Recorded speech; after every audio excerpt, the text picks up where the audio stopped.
የሩትዬ እናት በጣም ተናደዋል ማለት ነው። ለምን ተናደዱ የሚለውን በዚህ ቪዲዮ ለምነግራችሁ ይሆናል። እንግዲህ ቪዲዮን ሲጀምሩ ላይክ፣ ቻናሉን ሰብስክራይብ ማድረግ እንደረሱ፣ ኮሜንት ላይ የገባችሁ ሩትዬ አንደኛ፣ ሩትዬ ጀግና፣ ሩትዬ ጠንካራ ሴት እያላችሁ መጻፋችሁን እንዳትረሱ።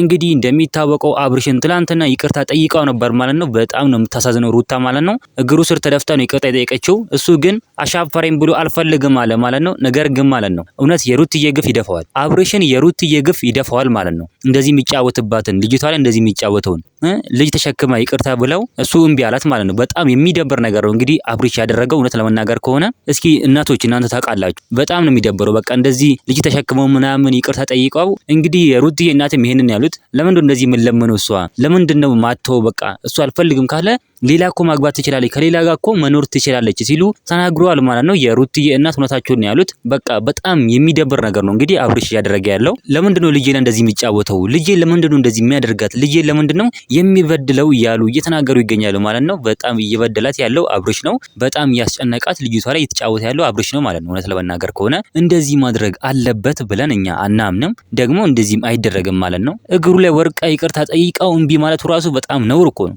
ራሷን እኮ ከሱ በታች አርጋ እኮ አይደለም። ነገር ግን እሷ ያ ፍቅር ይሻላል፣ መዋደድ ይሻላል፣ በቃ ልጃችን አንድ ላይ ማሳደግ ይሻላል ብላ ነው እንጂ እሷ በጣም ትበልጧለች ማለት ነው። በሐሳብ በጣም ትበልጧለች እውነት ለመናገር አብርሽም ማለት ነው። እናንተ ምን ትላላችሁ? ሐሳብ አስተያየታችሁን ኮሜንት ላይ ማስቀመጥ እንዳረሱ፣ ቪዲዮ ላይክ፣ ቻናሉ ሰብስክራይብ ማድረግ እንዳረሱ። በሌላ ቪዲዮ እስከምንገናኝ በያላችሁበት የዓለም ዳርቻ ሰላማችሁ ብዝት ይበልልኝ። ደህና ሁኑልኝ።